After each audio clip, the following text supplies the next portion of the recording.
Please welcome back to the stage SATE co-chair Christian Koosh to kick off our afternoon session. And we are back. So we're off to a pretty cool start. How do you all feel about the morning sessions? Good so far? Yeah? We're going to jump into the afternoon sessions in just a second, but before we do, I want to take a brief departure from our regular scheduled program that you have in hand and spend some time to pay tribute to someone very special. As many of you may know, we at Disney lost one of our giants just a few months ago. Marty Sklar, who worked at Disney for 54 years, the majority of that time at Walt Disney Imagineering, leading that organization. And his legacy looms large at Disney and probably with many of you. Now, I have personally not had the privilege to work with Marty. I've seen him, I've spoken to him, I haven't worked with him. But I do want to bring up two individuals who have to share some of their insights in being with Marty. So please welcome on stage Diane Brigham of Ryman Arts, as well as Dave Durham with Walt Disney Imagineering.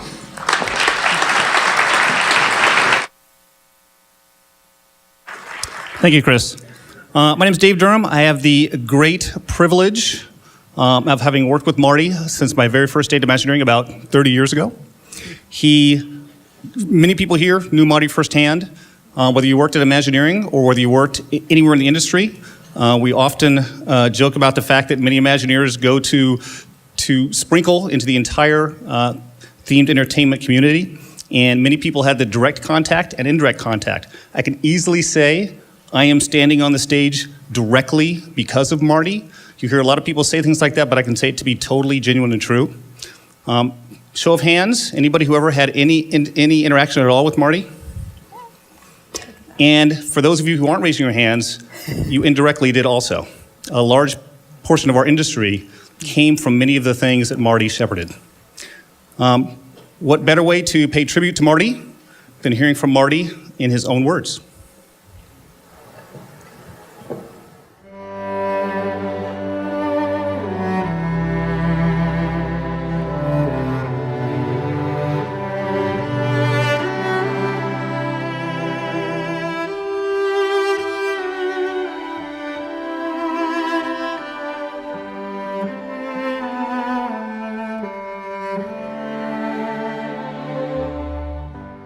You know, I've become known around here as the blank piece of paper advocate, and long ago I decided that my job was to encourage people to put that first mark on a blank piece of paper.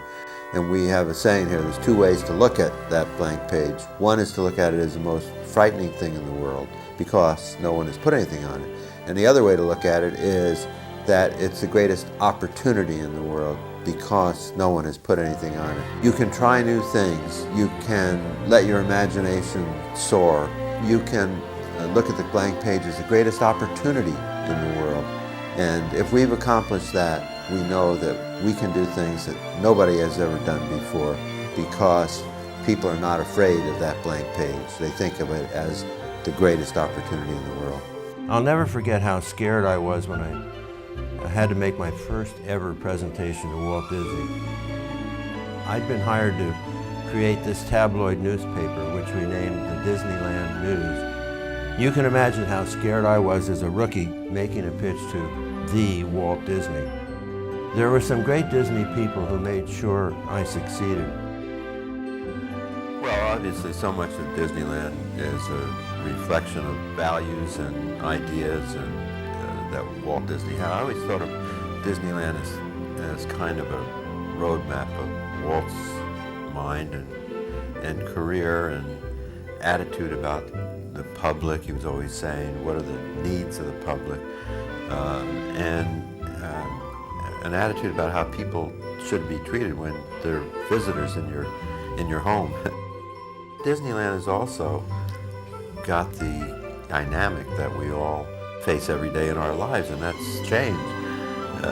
Everything that we think about is constantly changing. Walt Disney was the eternal optimist, and he really believed that things could be better. And Bob and Dick Sherman wrote that song as a personal ode to Walt. And they really meant it. A great, big, beautiful tomorrow shining at the end of every day. Well, that was Walt's anthem, and they recognized that. You have to keep thinking about the future because we'll get there. Just keep doing your best. That will make you happy, and believe me, in the long run, that is what will power this organization and continue to make it what it is. One thing that I noticed and came up over and over again was the aspect of learning to work as a team. And this is so important here, obviously. You all got that. I think it's one of the more important lessons that any of us learn in this place is we're only as good as the sum of all the hands that contribute to some, and hands and minds that contribute to what we do. I'd really like to thank all the Imagineers who played a role in what you guys have been able to do here. I think that's really significant, really important, and I know it takes a lot of time and energy for all of you to do that, but obviously it's worth it. You can hear it and see it here today.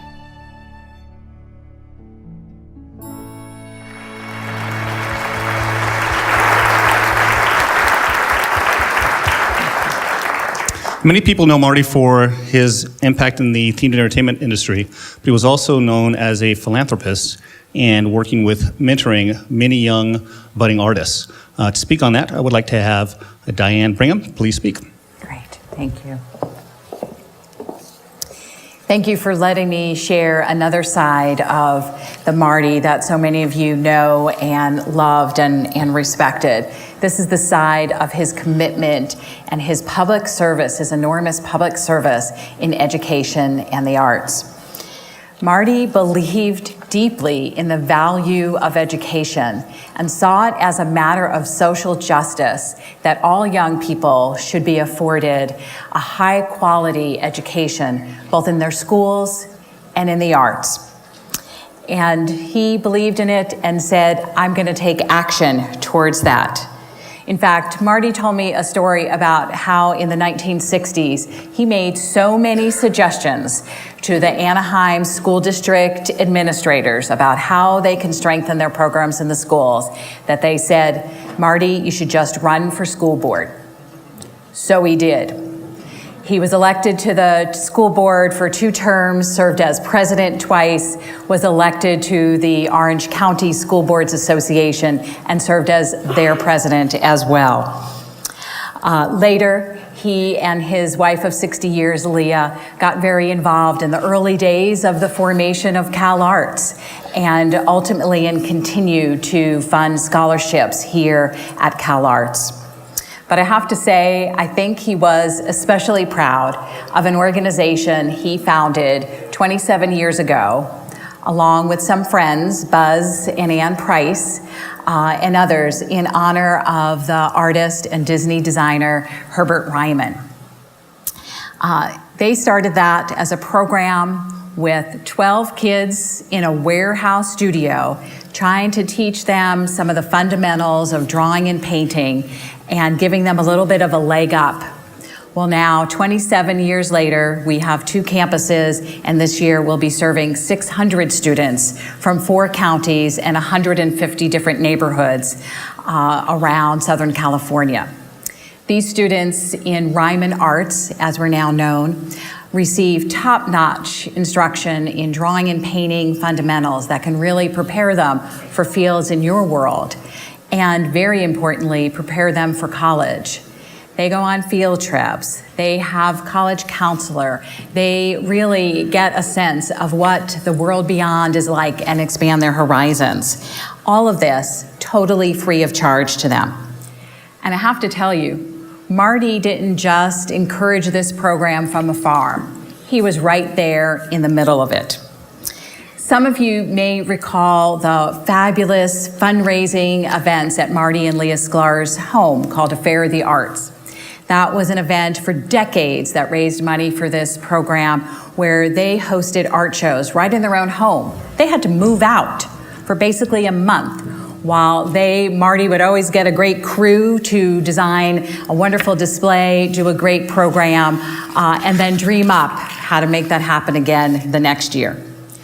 But Marty did more. Marty sat in on classes. He took high school students to lunch. He made sure they got behind-the-scenes tours at Imagineering and other studios in the business.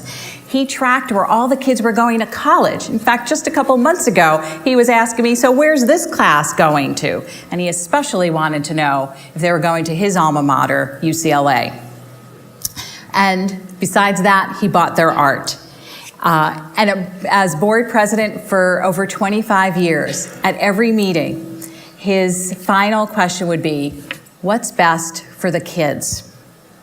Just as Marty mentored, I think, so many of you in this room, he really believed in the importance of mentoring the really next generation, the teenagers, these young artists just starting out. Marty was focused on what mattered. And to him, teachers, students, and artists mattered a lot.